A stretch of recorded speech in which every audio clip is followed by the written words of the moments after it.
tradition. I'm going to start around the room. If you'll tell me your name, organization, and the organization you're with. Starting over with Caroline. I'm Caroline Hossie with Augusta Habitat Community. I'm Lottie Carr, I'm also with Augusta Habitat Community. I'm Holly Reed, I am relocating to the Augusta area from Atlanta.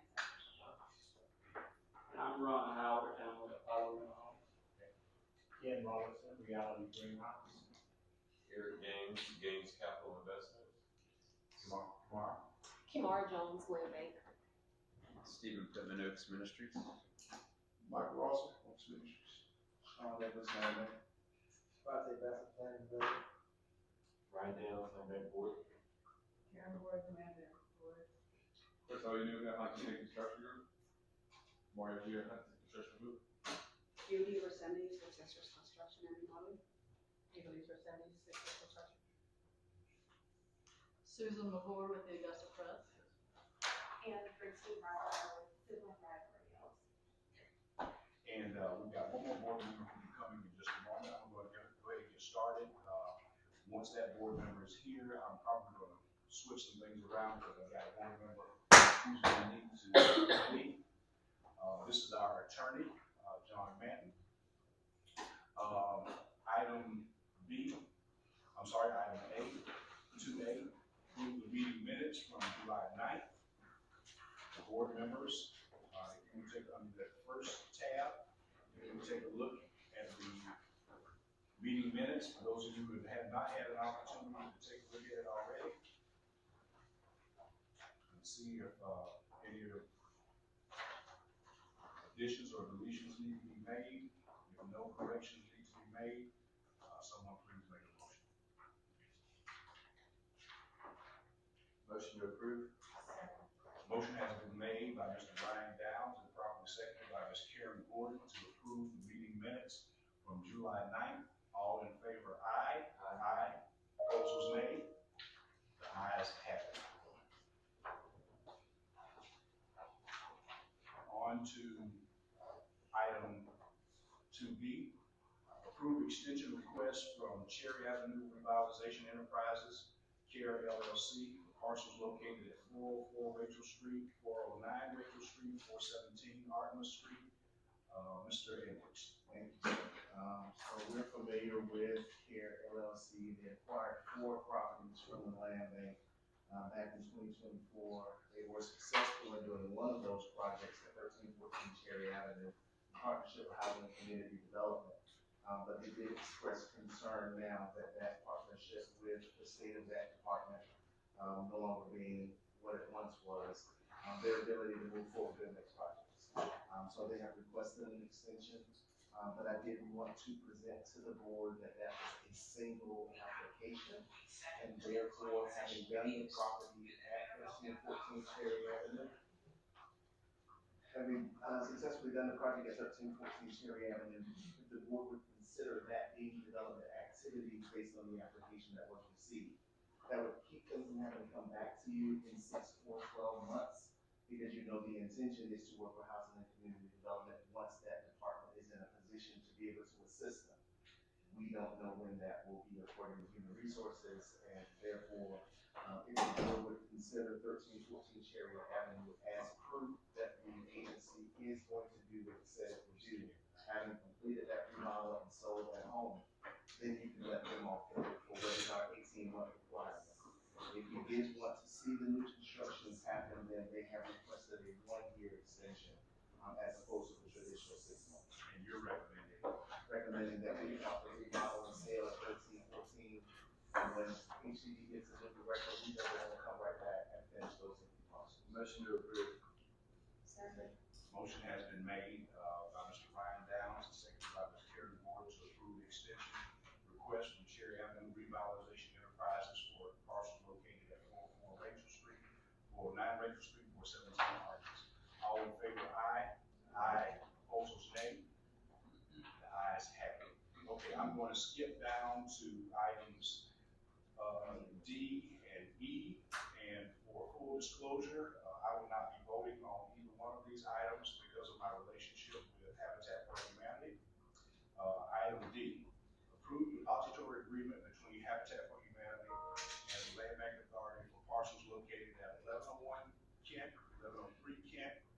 1925 Steiner, 1242 Swanee Quintet, 1002 8th Avenue, 1006 8th Avenue, 1010 8th Avenue, 1021 8th Avenue, 1023 8th Avenue, 1025 8th Avenue, 1029 8th Avenue, 1107 8th Avenue, and 1110 8th Avenue.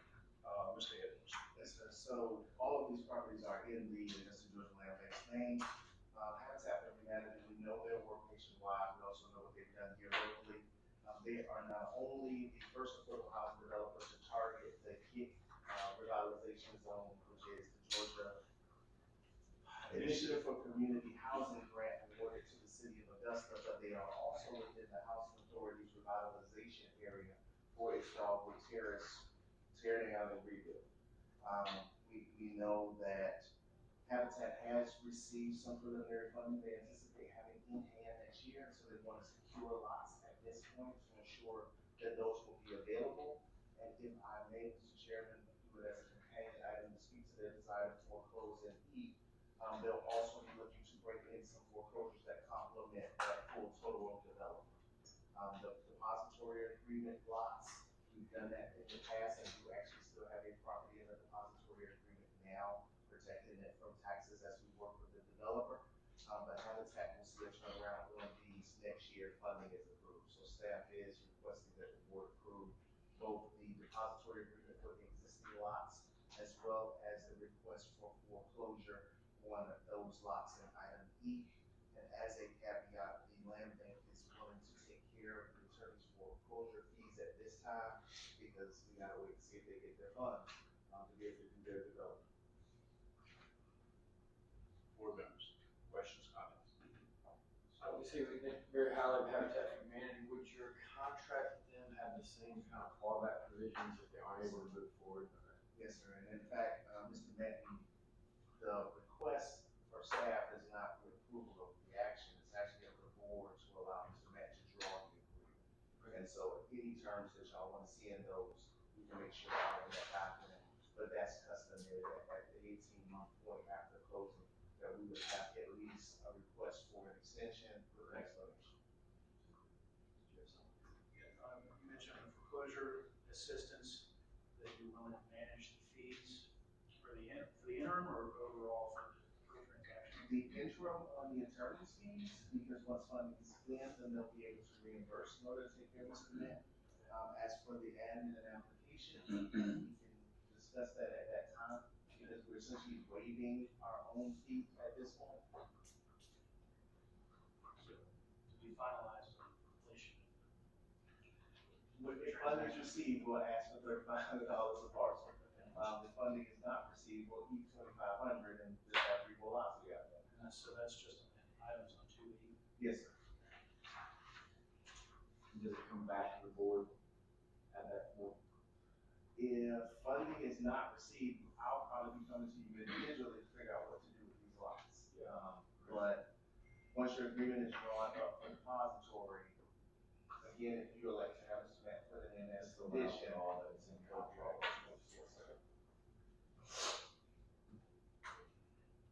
Motion approved. So I have, a motion to approve, by Mr. Ryan Downs and Chevy, I don't know the name, every time I say it. Say that one more time. And so, and it's seconded by Mr. Shabbat Vassar. I'm telling y'all, I'm Jack. To approve, for this is items D and E, approve the depository agreement between Habitat and the Land Bank for, the listed items. Thank you, Scott. As well as the, foreclosure on the properties, for 1105, 1019, and 1027 8th Avenue. Is that correct? Okay. All in favor, aye. Opposers, nay. The ayes have it. And Mr. Down, thank you so much. Thank you so much. Thank you. Okay, going back to, item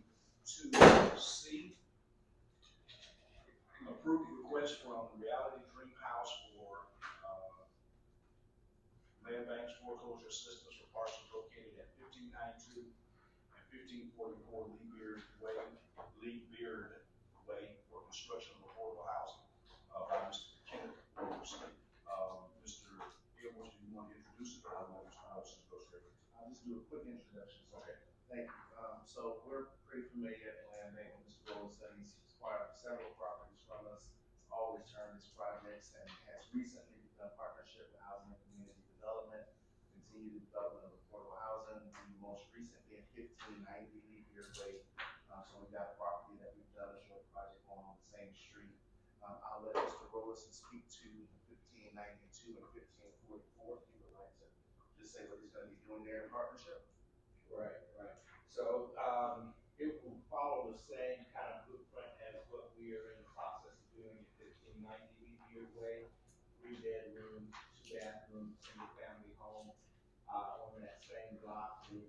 There are already, 3 additional new constructed houses by Dr. Skillet. Those are ADA homes, so that block is really, transforming that area. So it's becoming another, turnkey kind of, or turn the block kind of project. So the 1592 is just the next lot over from the new construction project. And the 1544 is on the other end of the block. So I'm expecting that block will continue to see some transformative activity. And, we're excited about being a part of that from the affordable housing perspective. So we did this house, we're doing the house at 1590 in conjunction with Housing and Community Development. And the contract that we signed with them, the language of it does indicate the desire and intent to repeat, the same thing as we have properties available. So we'd like to acquire these and kind of keep our focus centralized in that area. Two quick questions. One, 90 and 44. Is 90 closer to Beulah Road and 44 closer to Swanee Quintet? Do I have that order? I go back. Back. 44 is closer to Beulah Road. Closer to Swanee Quintet. Okay. And the second thing is, would you introduce that young lady that's my lovely bride, Lisa Robinson, and his partner, my realtor. So, she is instrumental on the sale of the one that we're working on now. She's a realtor of record for that one, and will be for the other 2 as well. Question, comments? Just for identification, the parcels that we once owned, Ms. Rose has pretty much bought everything on the deal that we had. We actually acquired in partnership with the Housing Authority in its efforts to clear blight on the year when it was doing its LIHTC application for Walton on the Green. That was noted by Jay Oglesby at their revitalization public meeting. The Land Bank was a partner. And now we've gone a step further. We're actually able to sell those lots to be developed. So we acquired them for the purpose of bringing affordable housing. Now we're working with private industry to be able to bring single-family development that's also affordable. So we think that we're meeting the mission, working with folks like Mr. Robinson and his wife. Questions? Sean, can you go over the proposal for fees?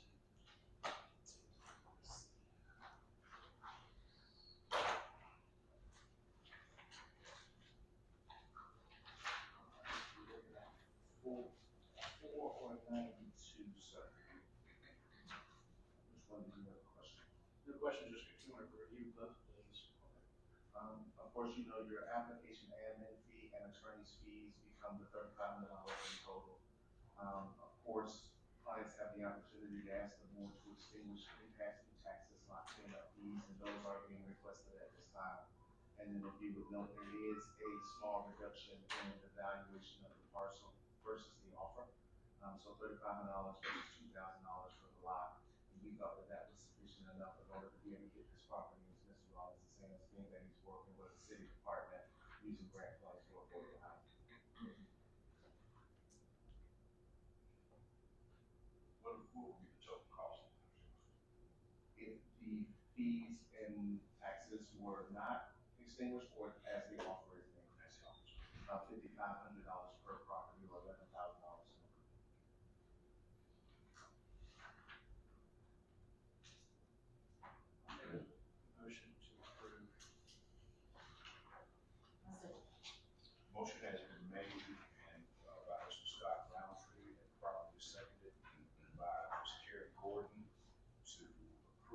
sale. To approve the request from Reality Dream House for foreclosure assistance on properties located at 1592 and 1544 New Beard Way. All in favor, aye. Aye. Opposers, nay. The ayes have it. Okay, skipping down to, 2F. Approve Beautify to Build application from Wild Whistle Collaborative for parcels located at 1640 15th Street, 1669 and a half Lucky Street. Mr. Edwards.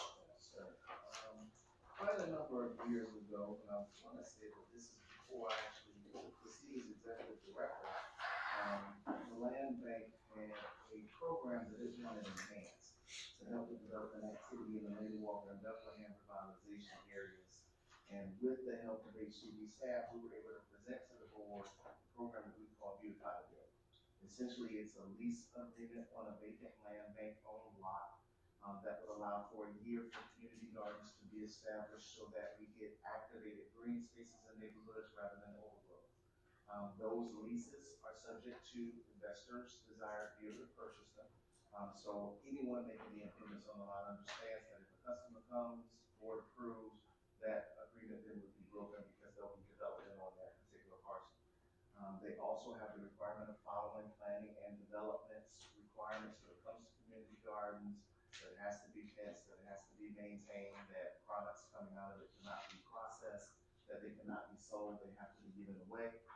But we were fortunate enough that Ms. Tiffany Howard, who has just recently joined the United Way here locally, has an organization and has been desired to do something of this nature in the community. And upon discussing with her costs going in, desired locations, understanding the terms, we thought this was a good first applicant to resurrect this program. One parcel is on 15th Street, which is a highly traveled corridor, and it's improvements on a lot that we want to demo on at Roundtree specific request, because it's his route coming to work. But then also on Lucky Street, because we have so many properties over there, now have investors looking to build duplexes.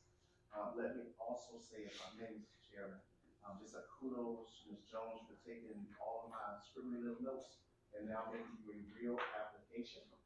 We didn't have one before, but it's a really nice one now, so I do thank her for just her ability to take my crazy ideas and make them into a tangible thing. But staff is requesting approval by the board to move forward with the lease agreement that will be drawn up by your attorney for the Beautify the Build program to award these two properties to Wild Whistle for the purpose of creating a community garden. And she's outlined her budget. She has her lot layout. I believe Ms. Howard included a statement in email that she was willing to have read, but I think I covered her project pretty well. But we try to be as thorough as we can in ensuring that she's following code and going to be moving forward with what it said. And what is the total purchase price? So she doesn't acquire the properties, it's a land lease. So they lease the lots for $1, and they make all of their improvements compliant with planning and design. So we'll maintain ownership, but she will be responsible for ensuring the property. Questions, comments? I'd like to add a comment on the 15th Street property that was maybe something we discussed with Ms. Howard. That's adjacent to Williams Memorial, I believe. And so the new pastor there is very interested in urban farming as well. So that would be very, a great connection there. We can make sure to connect those two. We'll make sure to connect those two. Okay. Is there any further questions? I have one question about, you mentioned the developer still pursue these properties. Yes. Should they still be protected in this lease for the term that we determined? No, sir, not the way your program is written, and every client understands that. Often, when we first brought this program to the board a number of years ago, that was the kind of hang up a little bit, that I might invest all this money in raised beds and get an operating garden for the community, and then the property is sold. But the ambition from the organization standpoint is to clean the lot so that it will lead to development. So it could be 30 to 60 days after she's done, and it could be that she comes back before the board via request from staff in a year and asks to extend. But the purpose of the program is to beautify a lot so it can purchase to be built out, as opposed to maintaining the lot. However, you can make the decision to change that if you elect. Do they have a, let's say there's an option purchase at the end of the term, do they have a right of first refusal at all during the term if it's pursued by someone else? If you elect to have your attorney put that language into her agreement, yes, sir, because you're viewing her application, you're not viewing your contract or the board's contract with the client. All right, I have a motion to approve by Ms. Terry Gordon. Do I have a second? Sean, real quick on the option, is it just the assessed value that the county has of that? It would all, that's our policy that we always talk about. But the board would have the right to negotiate that number down based on the improvements, or based upon the activity. If it's just to maintain a garden, you might choose to reduce that price. If it is to inevitably develop a house, you might choose to maintain that price. So, but I think for the lease purposes, we have to have a number, like to put in there for her, say she decides to purchase it and then in 2 years, the number would be. Yeah, that needs to assess at this point, because that's policy. Yeah. I do have a question. What would that language look like if we decided to include that she had first right of refusal? It's just standard language if you put in a lease that basically says if the land bank receives a legitimate bona fide offer from a third party, we present that to the lessee, and they would have 30 days to respond, whether they want to purchase themselves at that amount, or they would Okay. allow the third party to go through the purchase with the understanding that they would have to vacate. And what's the policy now? We just let them know they gotta get up, get out. So this is your first Yeah. beautify to build client application. So the bill is making, you're making the policy right now. Okay, I just want to go over this for a second. So I'd like to have that in there. Got it. Language in there. Yes, ma'am. And I would second that. Okay. No more questions?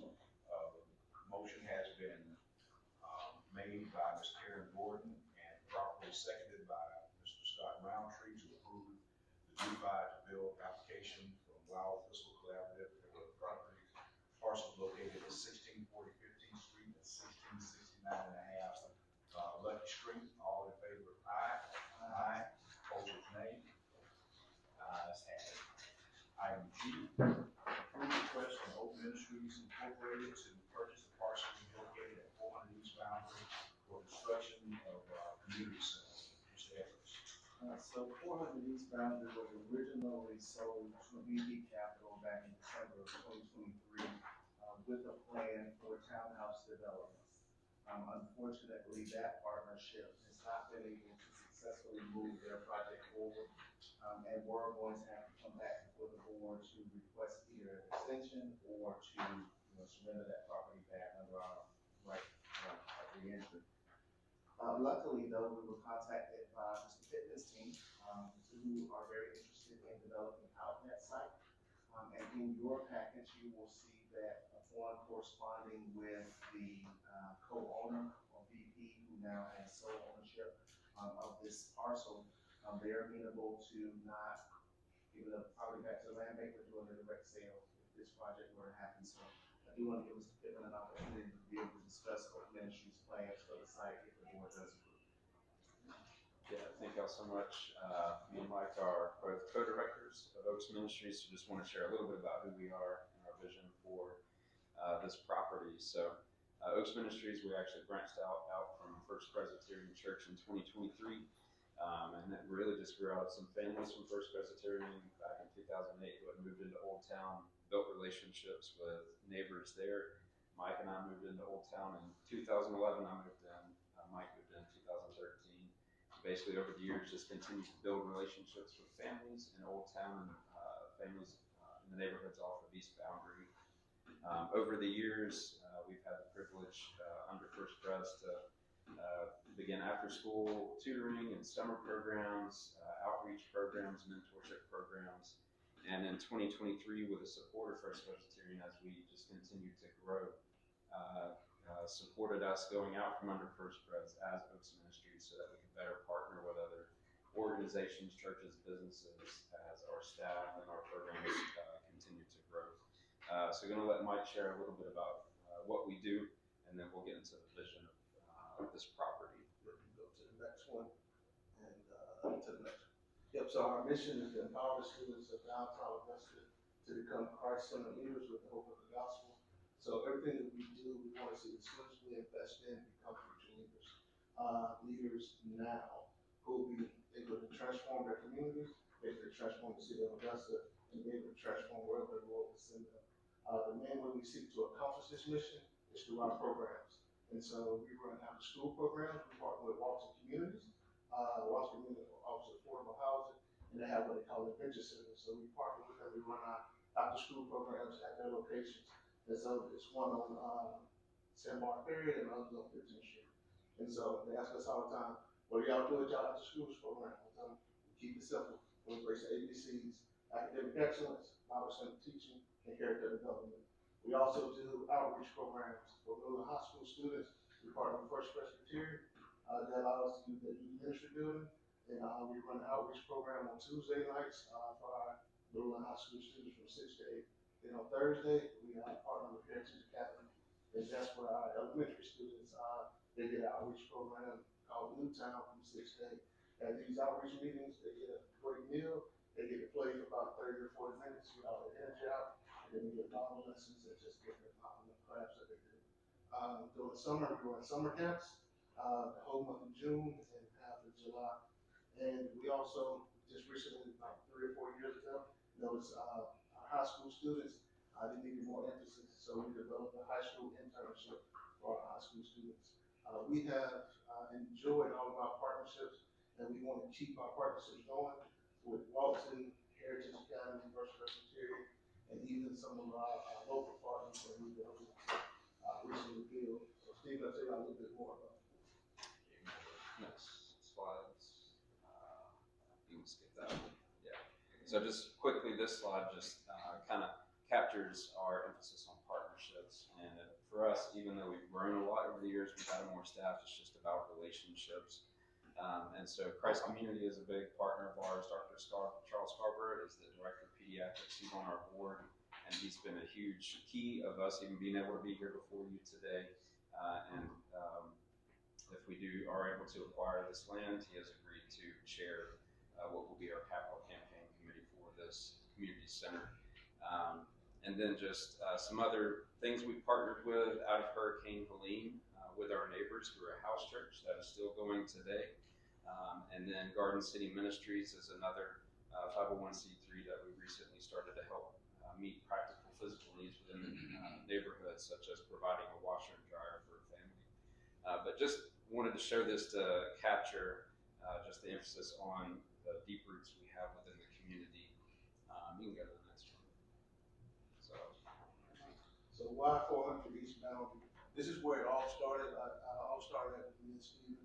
So when I first moved here 13 years ago, all the students we mentored and all the students we invested in, the majority of them came from East Boundary. And what we're seeking to do is not just build a community center that will benefit Oaks Ministries, but build a place that will benefit the whole community as a whole off of the boundary. So, so what's our vision? What do we hope to accomplish with this community center? We want to create a central ministry facility with offices, classroom, a gathering hall, flexible space for discipleship and training. We love to have a multi-purpose worship center for spiritual gatherings, youth worship night, and community events. Recreation space, including a sports field and playground for physical wellness and youth engagement. Every summer I run like a flag football thing with our students, and I was like, Mr. White, when are you going to get us a field? I was like, you better keep praying. We also love to have a fresh food hub or a garden initiative to address food insecurity in the surrounding neighborhood. And then just a space for partnering for other nonprofits to offer wraparound services such as job training, legal help, and mental health support. So we envision something that benefits Oaks and the community that we serve. So real quick, just put these up here. I'll emphasize the word estimate on this. We know these numbers will change as we continue to talk with architects and engineers, but this is what we're envisioning. I won't break down all those numbers. You can read that also. I have a handout here this is what we're envisioning, around 9.4 million for this project. And of course, again, that could change based on as we get more into the footprint of the space. That may change as far as what the facility will look like and the space for recreation and sports fields and so on. So what our goal is, assuming we acquire this land, is for year one, just to focus on the land prep and infrastructure, professional fees, and then contingency. So our goal would be to raise this amount. We already have some of this amount in hand, a portion of this amount in hand, and we already have some verbal commitment from others in the community. But our strategy would just be through our private donors that we already have a relationship with, churches that we have a relationship with. And as I said before, Dr. Scarborough has been a huge advocate for us, has a lot of connections within the community. But we're excited about this potential opportunity. It's right in the heart of where we started, right here, the intersection of Old Town and East Boundary, which is where we started. So yeah, we're excited for this potential. Happy to answer any questions. Question, Mr. Evans. So are you asking the board to give Oaks the approval to purchase it directly from the current owner, or would the current owner put it back into the hands of the land bank if they purchase it? So as discussed with Mr. Mann, and I don't want to use the wrong terminology, but essentially we would reacquire the property so that we take possession, and then we would be approving that sale over to Oaks. I don't know if they happen the same day, same time, or if they're separate paperwork, but from a policy standpoint, we do need to get it back, so therefore justify receiving an application to sell. But we do have, as I noted from Mr. Jeremy Johnson, he did respond, we printed it out for you. He's absolutely behind the project. And the cost of the sale price? $75,000. But we do have fees that we have to pay over line back from. In other words, land bank won't make $75,000. No, sir.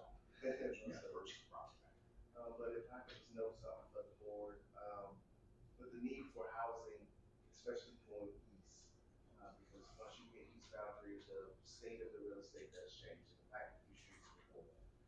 But it's really necessary that we start to see the east side, which we locally call the bottom, as a place where investment can be made, and we've done some headway with that in Marion Homes. But to change east boundary, you have to have projects like this. There was some back and forth on price as well as project, but we know this is the kind of thing that would make folks feel more comfortable in investing in the east side. And so we fully support it, and we hope that the capital campaign goes well. Of course, we'll continue to monitor and support, but we need something like this where east boundary will no longer be a dividing line of where investors will put their money. Board members, question, comment? Is the typical period for our oversight on progress appropriate, or does it need to be longer? So in this instance, you're looking at a 5.1C3 nonprofit, so your policy says 24 months as opposed to 18.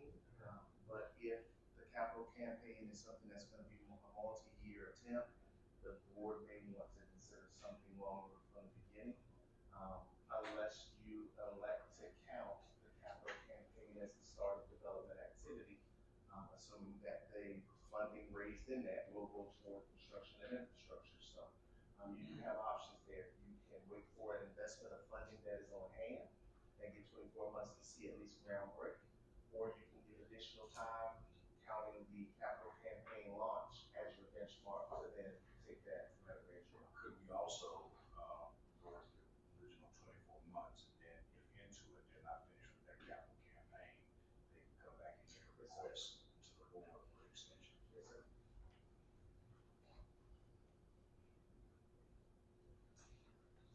Motion to approve? Second. Motion has been made, properly made by Mr. Kieran Gordon, and seconded by Mr. Scott Roundtree, to approve the request from Oak Ministries Incorporated to purchase the property located at 400 East Boundary for the price of $75,000. All in favor, aye. Aye. Opposers, nay. The ayes have it. Okay, item H. Approved request from, and if I pronounce this wrong, y'all please forgive me. Urenzi Martinez Rodriguez for foreclosure on properties located at 210 Lockhart Lane, 211 Lockhart Lane, and 1974 Broad Street. Ms. Jones. So Ms. Rodriguez owns this property here at 1966 Broad Street. On that lot, she operates like a food truck area, a food truck park type of thing. You'll see pictures of it in your packet. Is this just the mom and pop store? It's across the way, it's more across Family Dollar. Okay. She's looking to expand this. There's one tax delinquent property attached to her parcel, and then there's two across the way that she wants to expand for one more food trucks and then two additional parking so that her customers are not having to park at the Family Dollar. If you flip to the back of the packet, you will see her offering prices. So for the one adjacent, she is offering 50% minus an additional, I believe, 1,000. Because she will have to pay gravel rezone, she'll have to rezone all of these lots.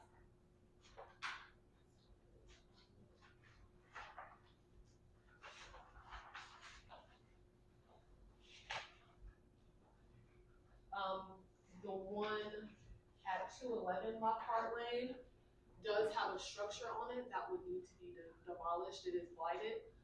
So she's offering 6,636 for that one. And then the one at 1974 Broad Street, she's only offering 1,000 under the assessed value, which there is a mistake on your price sheet.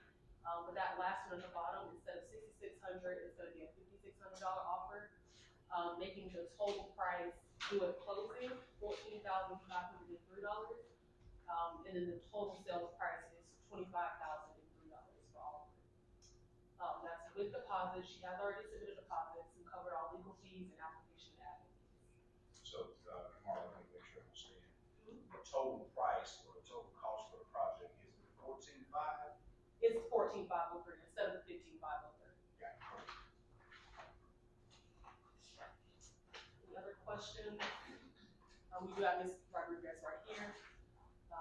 She may be able to explain a little bit more about any questions. Happy to see if I can answer. Board members? I just had a comment. Michael Garcia's planning part first.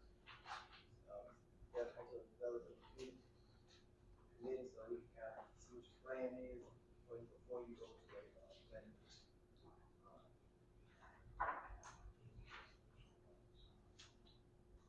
Okay. Do I have a motion?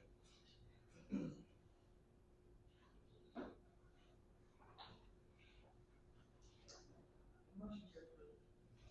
Second. Motion has been made by Ms. Karen Gordon, seconded by Chris Johnson, to sell the property to foreclose, to assist in the foreclosure of the properties located at 210 Lockhart Lane, 211 Lockhart Lane, and 1974 Broad Street for the price of $14,503. All in favor, aye. Aye. Opposed, nay. The ayes have it. Okay, moving on to item I. Approve request from Huntington Estates LLC for land bank assistance, foreclosure assistance on properties located at 1033 C.S. Hamilton Way, 1130 Dugas Street, 1244 Dugas Street, and 840 Adams Street. Ms. Jones. So we do have Mr. Oyenugu from Huntington Estates here. If you remember at last month's meeting, they acquired 11 properties from us. They were approved to buy 11 properties from us. And these are just additional properties to complement the project that they had in mind for those parcels that they acquired at the July meeting. If we go to the price sheet, we can discuss that. We may have a brief presentation as well. So they are asking that the delinquent taxes be extinguished, so that's where the fee amount is coming from. It does include the delinquent taxes, but they are asking for those to be extinguished. And then On most of the properties, they are only offering, like on 840 Adams Street, they're only offering $200 under the assessed value, so 1,000 instead of 1,200. 1244 Dugas, same thing, they're offering 1,000 instead of 1,200. The only place where there is a bigger difference is gonna be at 1130 Dugas. Mr. Oyenu can speak a little more to that. There is a structure there, but it will need to be torn down, and he will explain further as he gets into his presentation. So that total cost, that total price would be 22,000 for all? Their total price is 18,000, and they turned in 17,500 of that. No, I'm sorry, wrong amount. Because they did update and offer 5,000 for 1130 Dugas, so yes, that total price is 22,000. And then, they have already submitted 17,500. 17,500 of that, Yes, so the amount due at closing would be 4,500. yes, that's correct. Okay, Ms. Nolan. All right, thanks, Mayor. Thanks, Sean. Thanks, Chris. My name is Chris Oyenuga. I'm with Huntington Estates. Go to the next slide, please. I have a background in engineering and project management. Been down here in the Augusta area for about 5 years now. We've renovated about 35 homes, and we've built 7 homes, new construction, all in the Lane Walker area over the past 2 years. Next slide. So we have a vision for this area, a 5-year strategic vision of just eliminating the blight and bringing back some housing in that area. We target that area for a few reasons, but yeah, we've been successful with the last 7 projects. We've been able to get all of them pre-sold. The first project was for a developer out of DC, and the last 6 have been privately funded and developed by Huntington Estates. So here's some projects that we've completed. We did it in phases, so we started 2 on Dugas Street. 1232 was built for the developers out of DC, but we have 2 on Dugas, 2 on Pine, and 2 on Miller, and we just sold that last one on Miller. On the 8th, we set that comp for $258K. So, you know, we have those long and skinny lots, so we've been going with the shotgun style 2-story homes. There's been a few permutations of this design, and we'll look at adjusting them maybe for the Adams property or Dugas, because it's a little more shallow, but most of the 40 by 150, 120 lots we've been working with this design. So here's our floor plan. We're building at about 115 a square foot. So the last few we built around 165K. We've built on average around 120 days for construction. Our quickest turnaround was 102 days from permit to sale. And there's our Gantt chart and some of the, that's a sequence of how we phase out the project.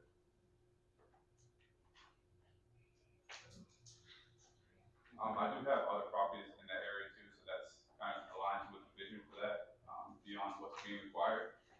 So yeah, we're trying to go street by street and just kind of clean it up and add value. Board members, questions? Yeah, I guess Kamara said you could speak to the existing structure, is there any? Yeah, so could you go back to the one that has the yellow one? So if you look at the bottom right, you see the yellow on the left and the red on the right. The yellow is the property, it's 1232 Dugas that we sold. So the one next to it, there's actually a home, I believe it has asbestos siding on it. And I believe there's some homeless folks in there too. I have a photo I can share with you guys. But that's gonna take some work. There's also a couple big trees over there, but that's the only one that has a structure.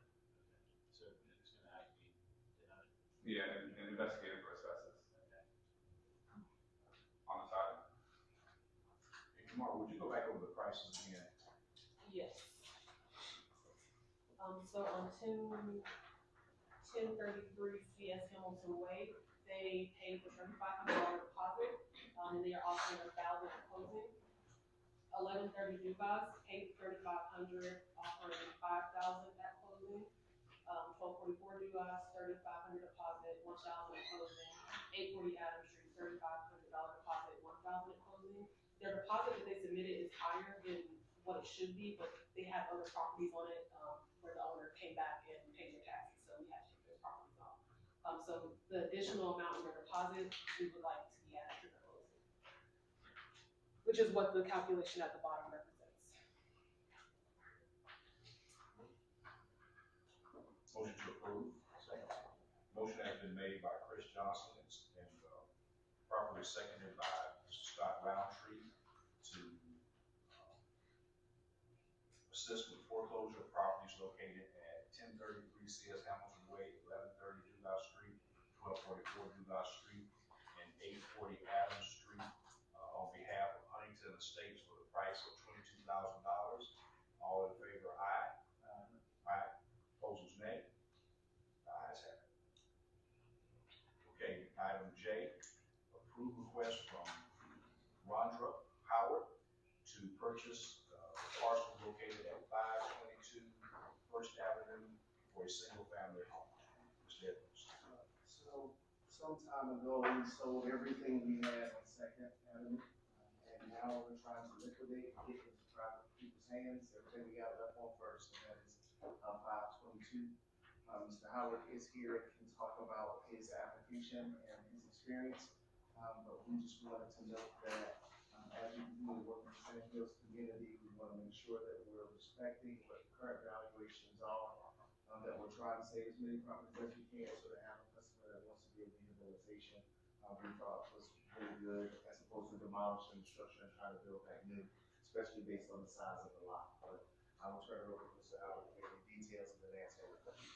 Okay, yeah, my name's Ron. I do a lot of work in that area, San Hills. I also live in that area. I have a home just down the street. I have a couple other rentals that I rent out to tenants. I've done the same thing, basically about these type homes, and do some remodeling work and rehab them and get them back so they're able to be rented out as affordable rental houses. And in this particular house, like I said, it's just down the street from where I live. I've done it a couple times before, and I feel like I can make this house real nice and pretty, like I've done the others that I have. And this is, and I apologize, you probably said it, and I didn't hear it. This is a remodel? Yes, it's a remodel. Yes, it's just a relatively small house. It's only 700 square feet. It's a 2-bedroom, 1-bath. But I find that's nice niche. A lot of people look for or can afford that type of housing in the neighborhood. And like I said, I make it real nice and somewhere where I would live. So whatever house in the area, I think it's needed. More of it is needed. Board members, question, comments?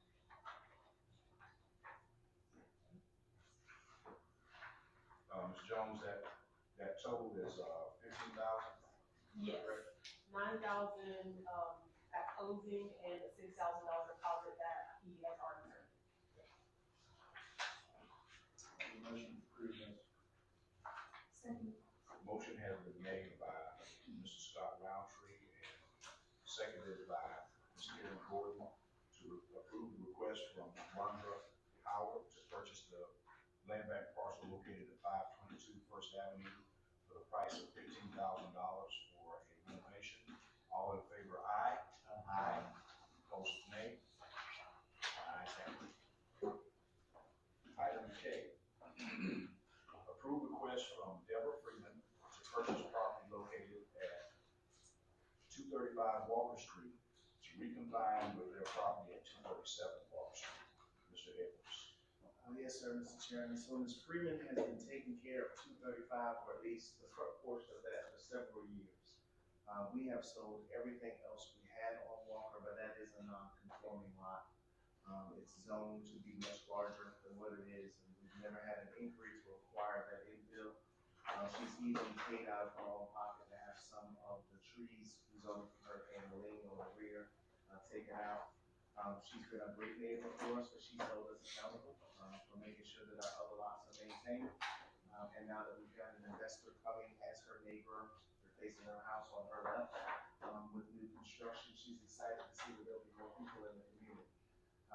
This program that allowed for such a reduction in sales price where excess properties was approved by the board, and this is the first of those that we're bringing to you with a request at the bottom line price. The reason that I feel that it's necessary is because, again, she's been maintaining the property for years, keeping costs off us, keeping code enforcement off us, and at least for that lot, keeping the neighbors off us.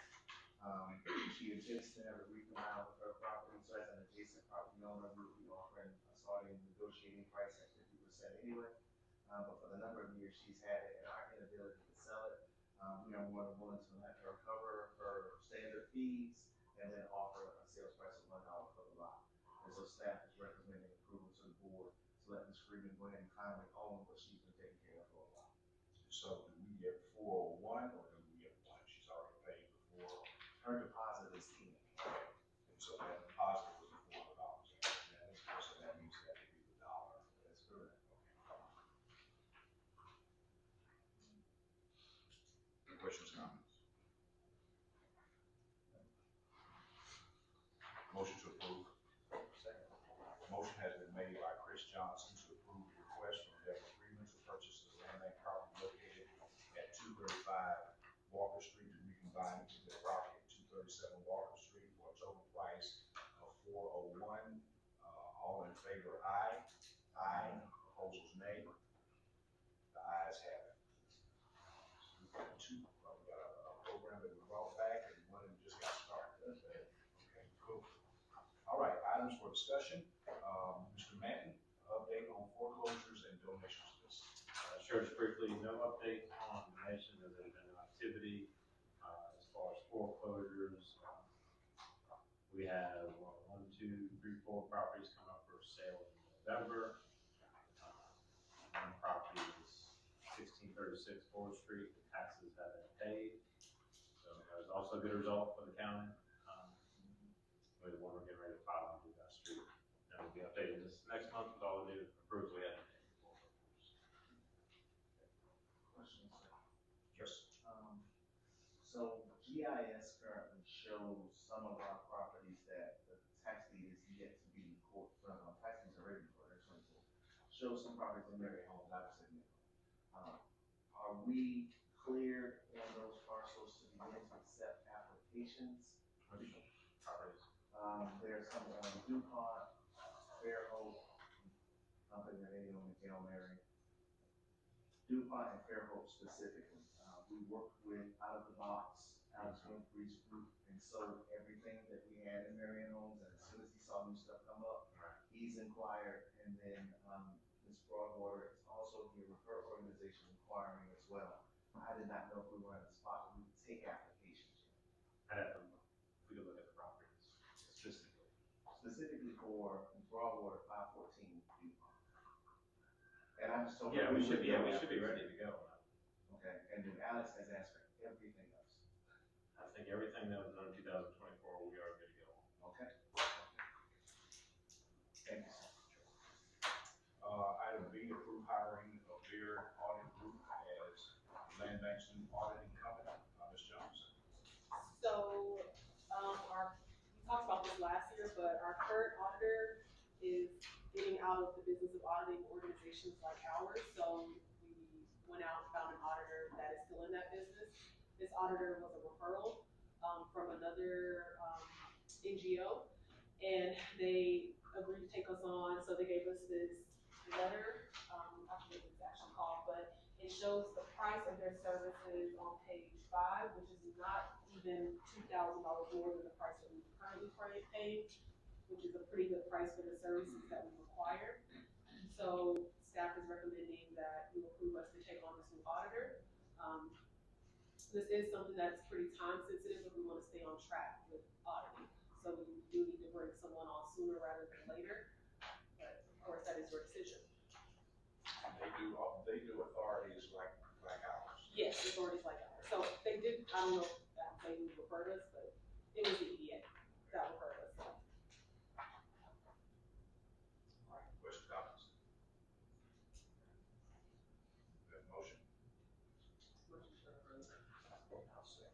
Motion has been made by Ms. Karen Gordon and seconded by Mr. Scott Roundtree to approve the hiring of Beard Audit Group as the land bank's new auditing company. All in favor, aye. Aye. Opposers, nay. The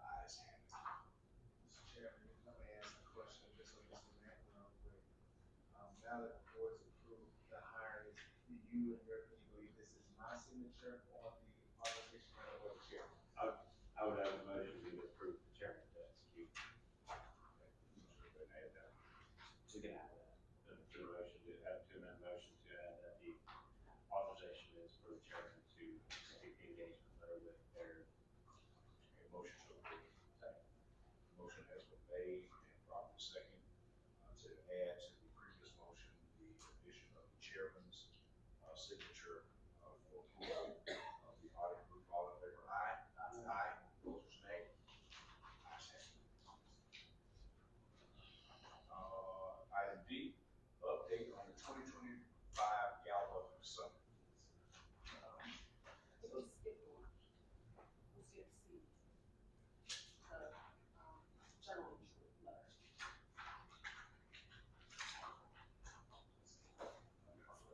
Marty, have it. I'll see that. It's not in your binder, but it's item 3C on the agenda. I remember you and I discussing about the journal entry notes, just to amend some of the journal entries. I don't have a specific, You want I have the paper on.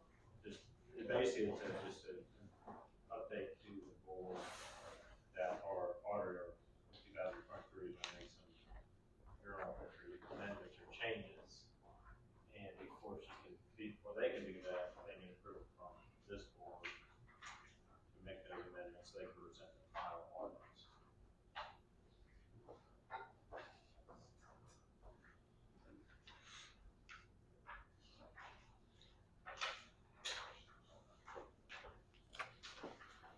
And basically, I think that what that equates to that are,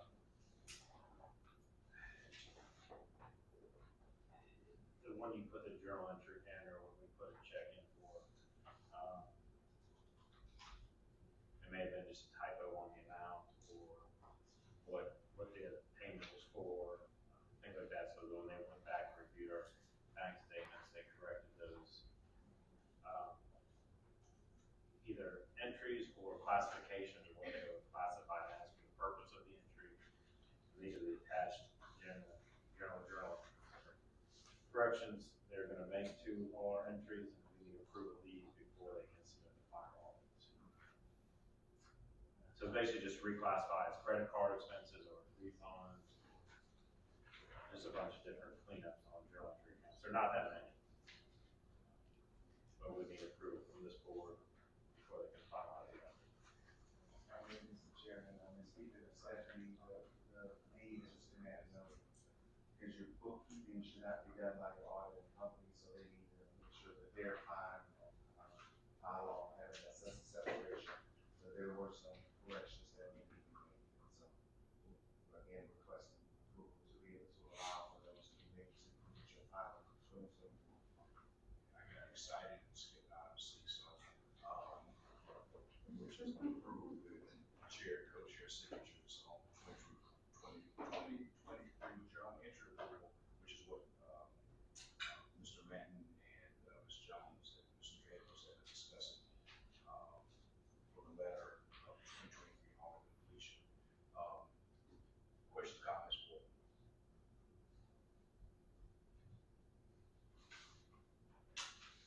If there are none, motion to approve. Second.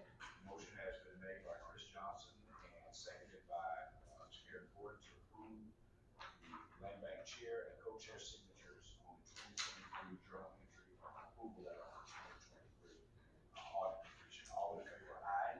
Aye. Opposers, nay? The ayes have it. Now we go to item B. All right, I'm excited.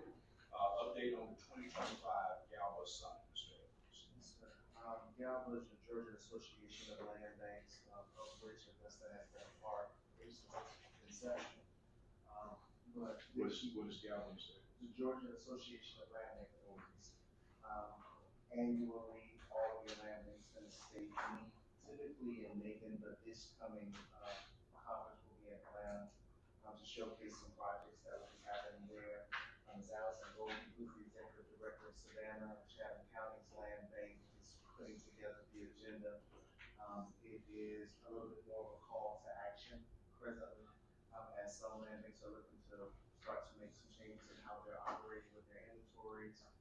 We also will be having some discussion about future funding opportunities, because land banks have to maintain a lot of property and have to try to figure out strategies in order to get that property into private owners' hands.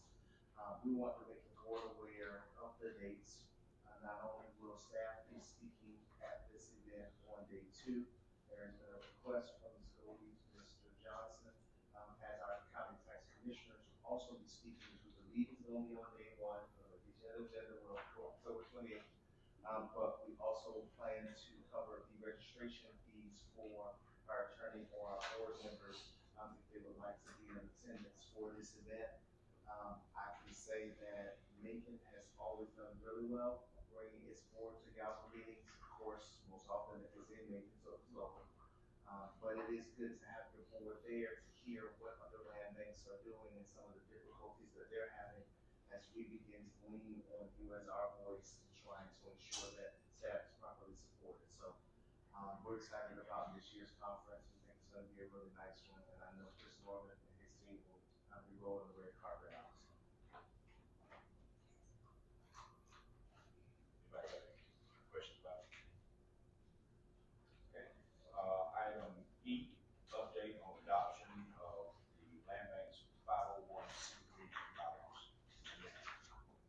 Yeah, so a little change of direction here, after doing some more research, speaking with Mr. Edwards, speaking with several land banks around the state, and speaking with, touring with the Center for Community Progress, which has been probably the lead or the leading company in the country for land bank authorities.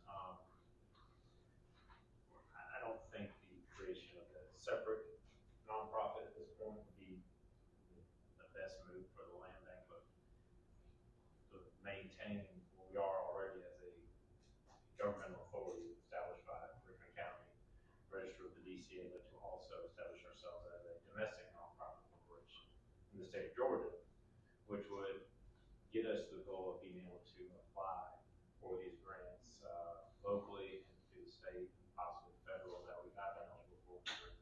Even though we're nonprofit, as definition of a governmental authority, having that designation allows us to check that box to register as a nonprofit when applying for these grants.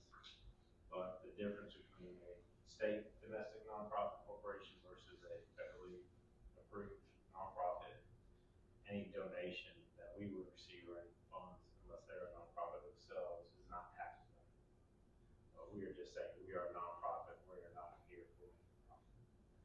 So I would just ask for approval to vote and allow us to establish the land bank, like several of the land banks are in the state of Georgia already, as a domestic nonprofit in the state of Georgia.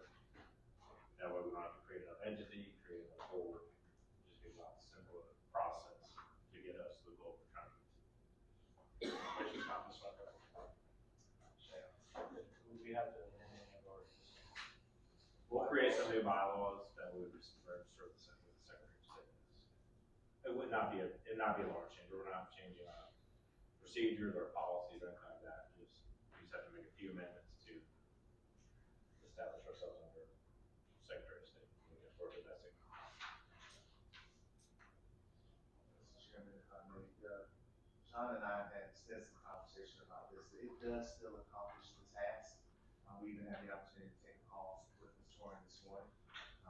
It does still get us to where we need to be able to apply for funding to bring into the city for these special purpose housings that were noted in the previous bylaws, recidivism, homeless housing, even receive funding from local foundation and support. So we can still do under this status everything we aim to do under the seven. Motion.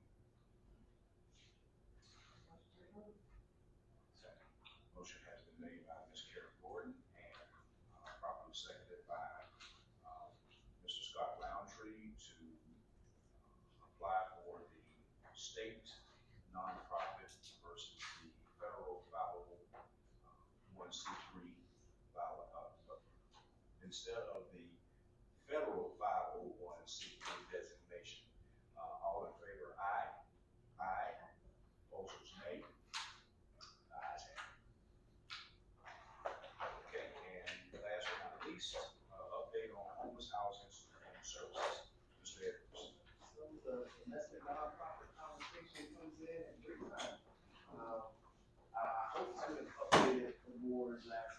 we did not have the opportunity to do so. But in August, we had a chance to co-host Senator Warnock's team. For those who were available at the time, he was in Savannah, Georgia.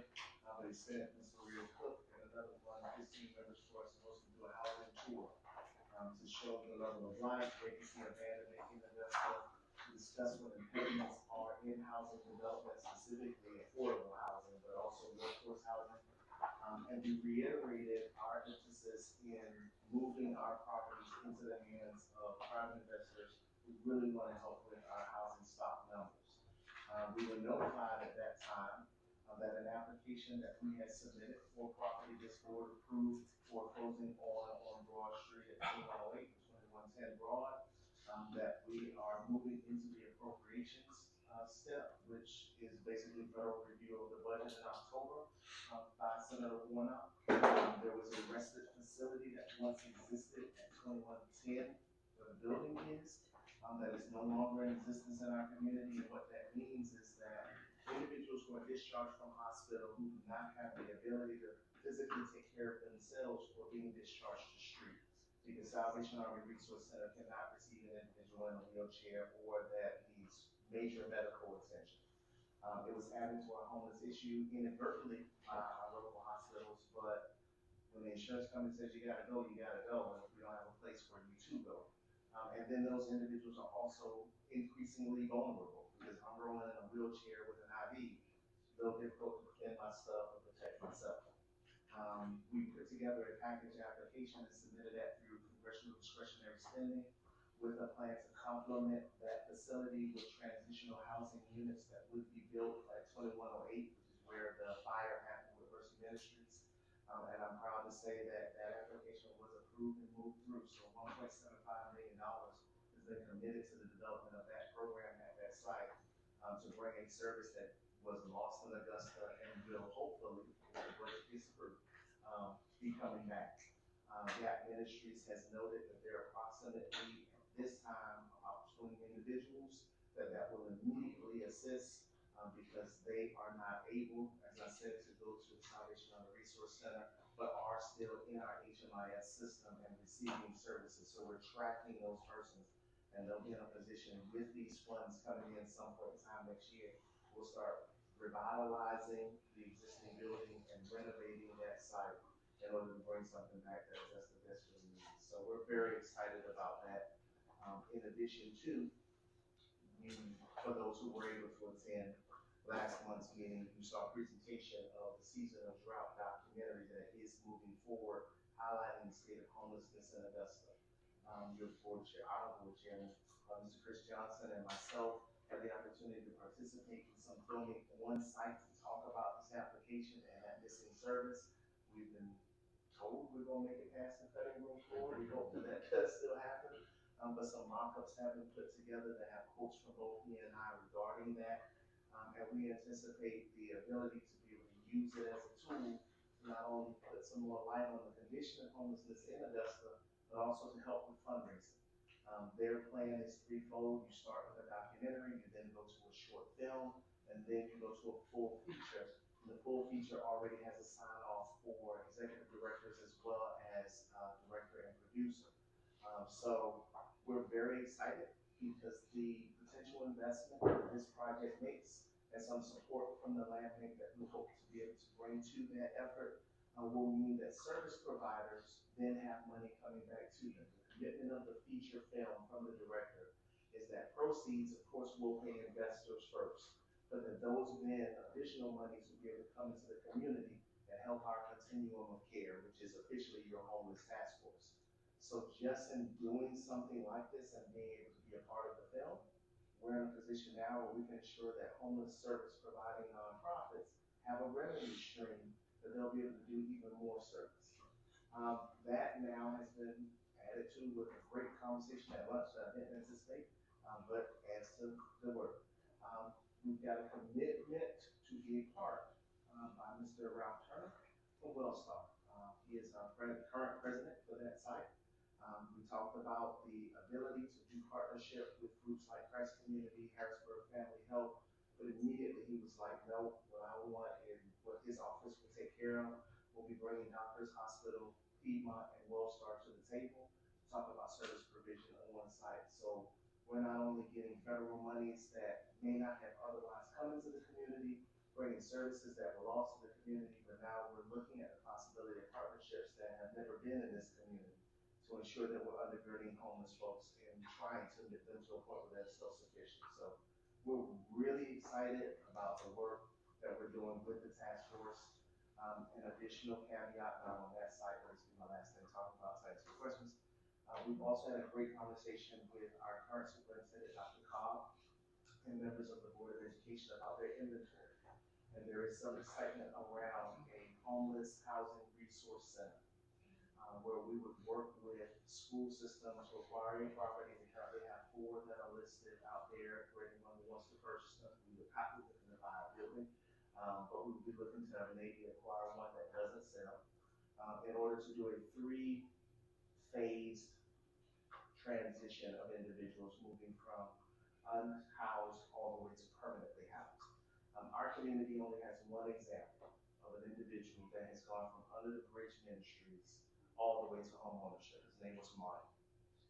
He started in our community as a transient, ended up in a complete state of homelessness, alcohol and drug addicted, did have a high school diploma, I one time said GED, but had a high school diploma and just was being ministered to.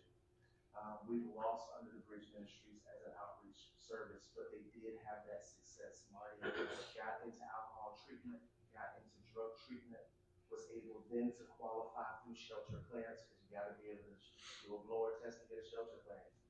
Was able to qualify to get into shelter, started programming in shelter, was able to get into permanent supportive housing in partnership with EOA, moved from permanent supportive housing to transitional housing, went back to school, got his nursing degree, became gainfully employed right in our community, started working with the EOA on budget and credit counseling, was able to get his first own apartment, then transitioned from that apartment, work and return back to block on land that this land bank made possible. Work return back to block and bought a house in Harrisburg. And we celebrated Marty's transition to go from as down and out as an individual can be to being really an example of what can happen. But we haven't replicated. There has been cutting funding, there has been stress on the agency, there has been some transition of staff, some retiring and otherwise. But it's time that we see more successes like that. And so Dr. Collins received a letter from my desk saying what this thing might look like if we can bring partnership together. Essentially, the building would be utilized for service provision, not for housing, but for agencies that do not have a physical location, and they would be the best of those working in their respective space. Get you your driver's license, get you your social security card, get you benefits if you qualify for those, and then work you, of course, drug and alcohol treatment. Second phase is partnership that would stem from both our Economic Development Authority, because of their placements at RPM. In addition to that, some other companies are very interested to get you workforce training so that you can get a living wage paid job in Augusta. And then nonprofit lender and CDFI, which is Security Federal here, are interested in the housing counseling, credit counseling piece, so inevitably grow you to a point of either securing an apartment or inevitably buying a house in Richmond County, preferably, but CSRA if you choose otherwise. It would give us a platform to be able to model what Marty did on his own, but in a way that's replicable, to take you from complete and total homelessness to housed and potentially homeowner. So there's a lot of work to do to ensure that that happens. And there's going to be a lot of partnership through our COC to ensure that that happens. But we're well on our way with that conversation, and we're moving something down the road that would not only be a first for our land bank, it would be a first in our community, but we're being told that if it's a singular system under one roof with that level of partnership, it could be a nationwide model. So we're excited about what we're doing as your staff, and we're excited about how we're going to change this. Okay. Question? All right. Ladies and gentlemen, thank y'all so much for coming.